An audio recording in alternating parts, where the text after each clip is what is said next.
संकेश्वर येथील हिरण्यकेशी सहकारी साखर कारखान्यावरील सध्याच्या 812 कोटींच्या कर्जाला कत्ती बंधूच जबाबदार आहेत. कर्जाचा बागुलबुवा दाखवून कारखाना दीर्घ मुदतीच्या कराराने चालवायला देण्याचा त्यांचा घाट आहे. त्यामुळे केंद्र सरकारने गैरकारभाराची चौकशी करावी आणि दोषींकडून कारखान्याच्या नुकसानीची भरपाई वसूल करावी, अशी मागणी माजी मंत्री शशिकांत नाईक यांनी पत्रकार परिषदेत केली आहे.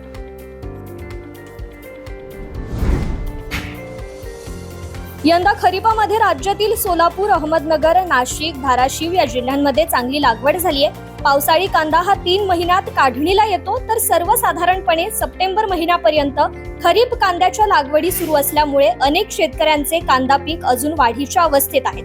सध्या लेट खरीप कांद्याची लागवड सुरू आहे. राज्यभरात मधील कांद्याच्या खरीप लागवडीचा विचार केला तर 1,37,000 हेक्टर क्षेत्रावर खरीप कांद्याची लागवड झाल्याची माहिती कृषी विभागाकडून मिळाली आहे. पैठण येथील जायकवाडी प्रकल्प 99.45% अधिक भरलाय. शिवाय पुढील काही दिवस पावसाचे असल्याने जायकवाडी प्रकल्पातून गोदापात्रात पाण्याचा विसर्ग करण्याचा निर्णय लाभक्षेत्र विकास प्राधिकरण अर्थात कडा प्रशासनाने घेतलाय. या पार्श्वभूमीवर गोदाकाठच्या गावांना सतर्कतेचा इशारा काल रात्री दिला गेलाय. यापूर्वी 15 ते 20 दिवसांपूर्वी जायकवाडी प्रकल्पाचे टप्प्याटप्प्याने 12 दरवाजे उघडले होते, तेव्हा 9,800 क्युसेक क्षमतेने गोदापात्रात पाणी सोडण्यात आलंय. भडगाव तालुक्यात शेतीला जोड व्यवसाय म्हणून मोठ्या प्रमाणात शेतकरी पशुपालन व्यवसाय करतात. त्यासाठी चारा व्यवस्थापन पावसाळ्यापूर्वीच करावं लागतं. गेल्या वर्षी दुष्काळ असल्याने यंदा शेतकऱ्याचे चारा व्यवस्थापन कोलमडले होते, परंतु परिसरात काही शेतकऱ्यांनी पावसाळी मका लावला होता. शेतकऱ्यांनी कणीस देण्याच्या बोलीवर हा चारा फुकट नेण्याची ऑफर दिल्याने पशुपालकांची चिंता मिटली असून पशुपालक चारा घेण्यासाठी झुंबड करतायत. केंद्र शासनाने निर्यात शुल्क कमी केल्याने कांद्याच्या दरात क्विंटल मागे जवळपास 500 रुपये वाढ झाली आहे. सातारा बाजार समितीत तर क्विंटलला 5,000 पर्यंत दर मिळू लागलाय. पण सध्या कांदाच कमी असल्याने शेतकऱ्यांना कितपत फायदा होणार याबाबत साशंकता आहे. उलट साठेबाजीवाल्यांनाच लाभ मिळण्याची शक्यता आहे. मागील वर्षभराचा विचार करता कांद्याला कमीच भाव मिळालाय. बरेच दिवस शेतकऱ्यांकडून कांद्याचे दर वाढवण्याची मागणी होतीये. त्यामुळे मागील आठवड्यात केंद्र शासनाने निर्यात शुल्क कमी केलंय. या कारणाने कांद्याच्या दराने उसळी घेतलीये. क्विंटल मागे 400 ते 500 रुपये वाढवले आहेत.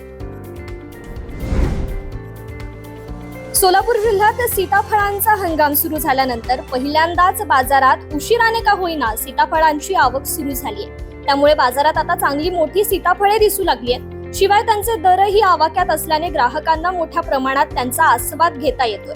विशेष म्हणजे जिल्ह्यातील बार्शी, सांगोला, मंगळवेढा, करमाळा सोबतच शेजारील राज्य हैदराबाद येथून आवक होतीये. सीताफळ 60 ते 100 रुपये प्रति किलो दराने शहरात उपलब्ध होत आहे. शहरातील घाऊक बाजारात विविध प्रकारची फळे उपलब्ध आहेत.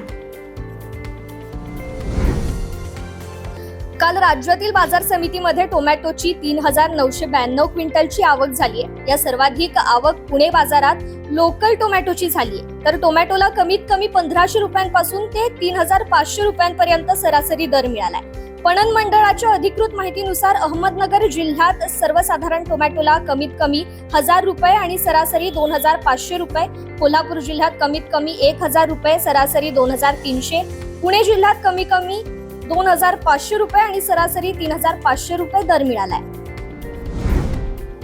शिरूर तालुक्यातील खंडाळे येथील शेतकरी कैलासराव नळकांडे यांनी 6.5 एकर कोथिंबिरीतून 21 लाखांचं विक्रमी उत्पादन घेऊन आजच्या तरुण शेतकरी वर्गापुढे एक नवा आदर्श निर्माण केला. पारंपरिक शेती करत असताना आधुनिक शेतीची कास धरत सूक्ष्म फवारा सिंचन प्रणालीचा प्रभावीपणे वापर करत गेल्या 2 वर्षात त्यांनी तब्बल 80 लाखांहून अधिक विक्रमी उत्पादन विविध भाजीपाला क्षेत्रातून मिळवलंय. परिसरामध्ये नळकांडे परिवाराला भाजीपाला एक्सप्रेस म्हणूनही नव्याने ओळख मिळू लागली आहे.